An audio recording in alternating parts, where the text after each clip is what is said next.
You slide into what looked like an ordinary economy seat, but the cabin smells faintly of coffee and bleach. A flight attendant's shoe passes the aisle, and the wall behind your head makes the seat feel boxed in. You push the recline lever out of habit, and it clicks without moving. Every time someone uses the lavatory, the door thumps. Your carry-on squashes into the overhead bin, and you realize you have no under-seat space. That's the last row. If your flight happens to be canceled or delayed, Compensair will help you get compensation for the inconvenience and get your money back without wasting time on red tape. Get a refund for your canceled flight right. And if you've ever thought it was a bargain choice, you're not alone. Start at home before you book. Open the airline's seat map on a desktop. Check independent maps on Seat Guru or the airplane type on the airline's page, and compare seat numbers with the plane's layout. Look for icons that show no recline, exit row restrictions, and lavatory/galley placements. If you already have a booking, call the airline or use the app to confirm seat pitch, recline, and whether the row is adjacent to a bulkhead or wall. At the airport, glance at the gate display and ask the gate agent whether the aircraft type changed. A last-minute swap is the most common reason the seat you picked turns into the dreaded back wall. Why do airlines pack problematic seats in the last row? The short answer is mechanical and operational constraints.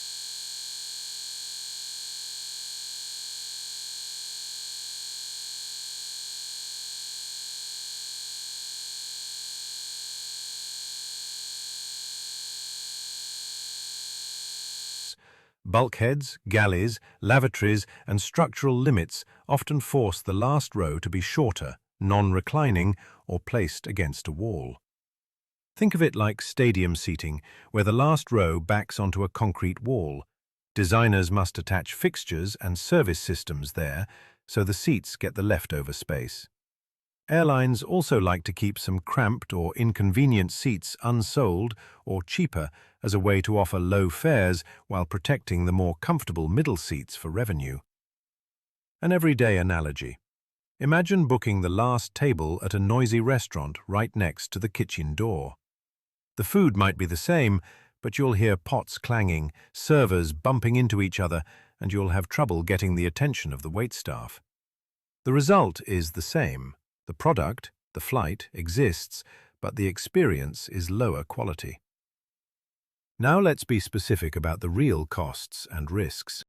Financially, you might think it's cheaper or free to take whatever seat is left, but the hidden cost can be one or more of these. Increased chance you'll need to gate check a carry-on, cost range $0, $35, depending on airline and whether you have status. Paying for extra comfort later, up to $50, $200 to upgrade seats or buy preferred seating.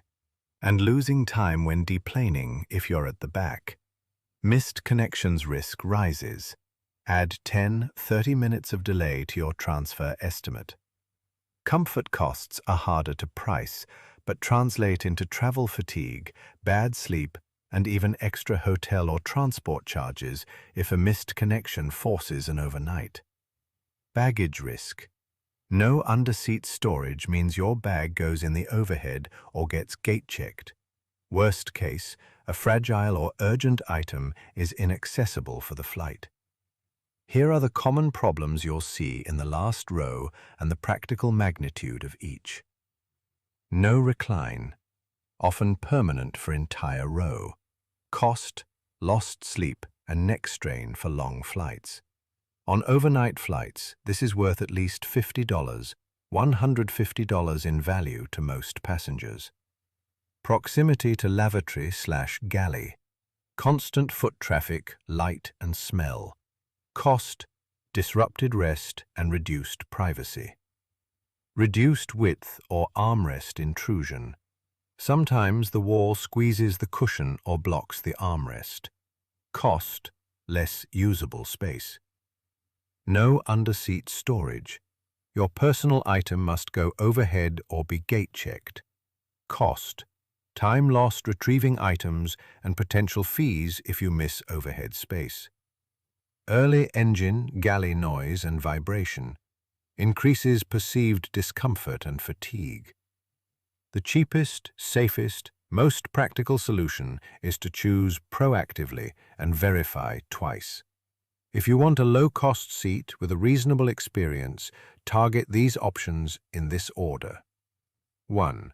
Seats a few rows forward of the last row, same cheap fare band, but often with small extra recline and under-seat storage. 2.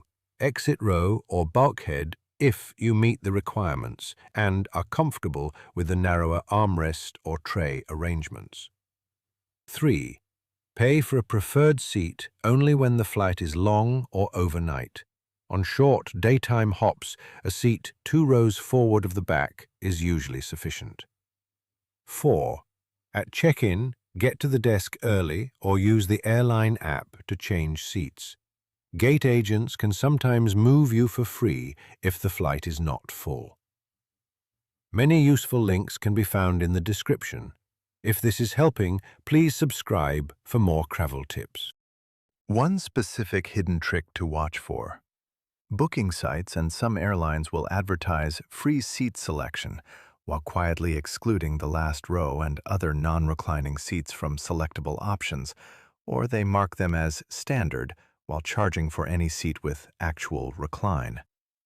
Another common upsell is the priority boarding pitch that promises overhead bin space but then places priority boarders into the same cramped back-of-plane bins if the carrier funnels priority passengers ahead of economy rather than by seat zone.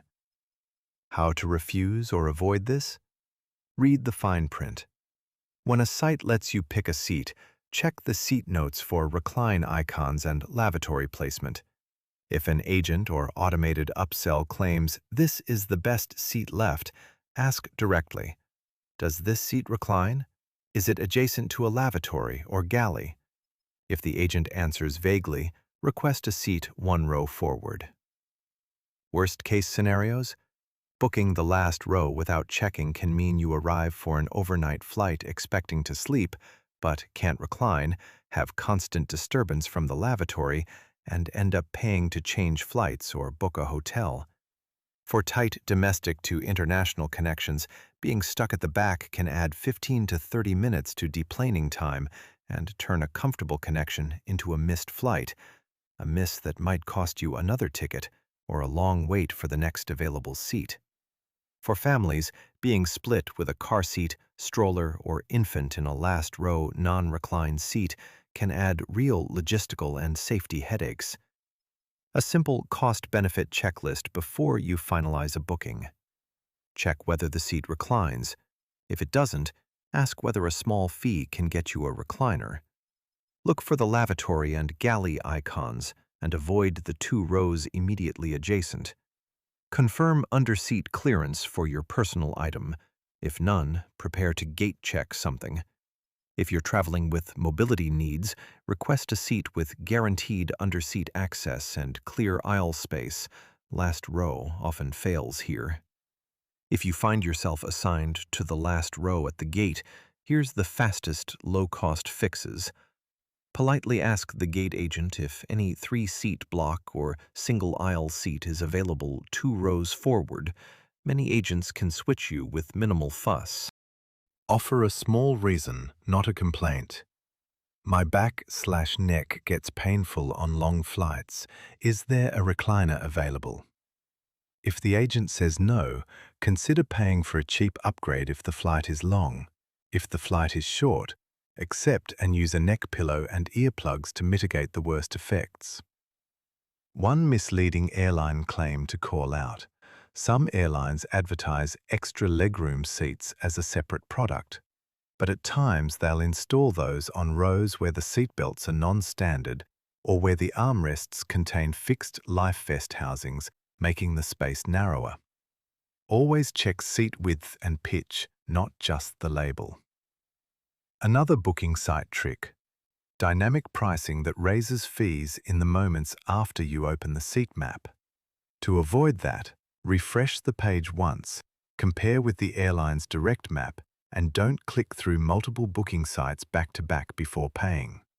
Each site's scripts can trigger perceived demand and change prices. When you're packing for a flight where you might be stuck in the last row, keep items you need in a zipped, soft personal bag that can squeeze under a smaller than normal shelf, and keep earplugs, a compact blanket, and a neck pillow easily accessible. For important items you need during flight, medications, documents, devices, never put them in a checked bag as a consequence of last row overhead bin scarcity. In short, the last row can look like a harmless bargain, but often costs you comfort, convenience, and sometimes money or time. Spend 5 minutes checking the seat map, ask the right questions at booking and again at the gate, and you'll avoid the worst surprises. If this helped you feel more prepared, please click like and subscribe for more no-nonsense travel tips.